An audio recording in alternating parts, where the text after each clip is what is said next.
The schools are breaking up and the long summer holiday is beginning.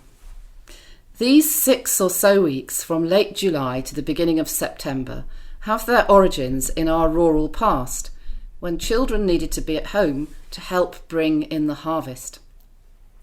Some people would say that they are out of date and should be abolished, especially as so much schooling has been lost in the past 4 months of lockdown, and childcare is such a challenge for many working parents.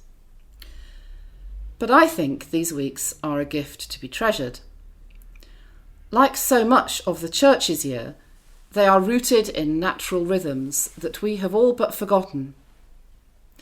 In this season, the Sundays blur into each other, marked only by a number after Trinity.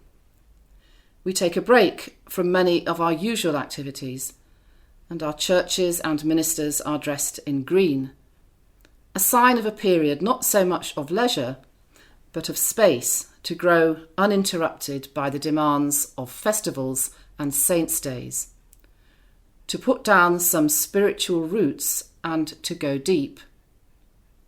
The green and growing time.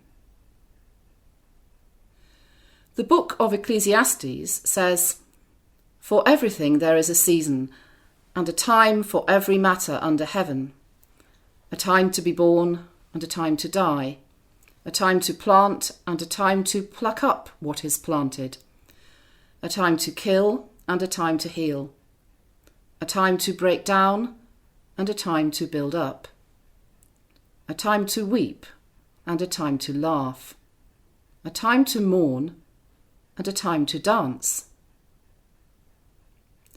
Ecclesiastes is one of the wisdom books of the Old Testament. We might think of wisdom as the art of living life well, and it begins with the ability to read the signs of the times and act accordingly.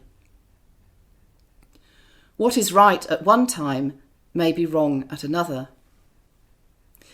There are times when we need to be active and busy, but there are also times when we need to take a break, look upwards and outwards, and get a new perspective on things.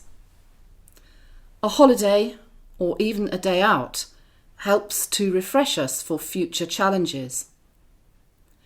But it's also good to look back at the day, the weeks, the months, the years, the whole sweep of our lives, perhaps by getting out old photos, sorting and arranging them, giving thanks for all that we have been given in this life, including those we have loved, but who are no longer with us.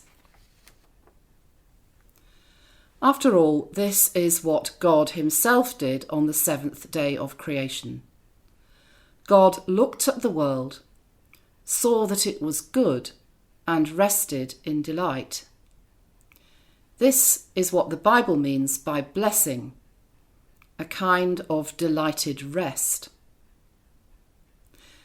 We need to use this precious period well, resting in the beauty of the long summer days, finding things in which to delight and give thanks, even when life continues to be tough in so many ways. Then we will find ourselves blessed, and we will become a blessing to others.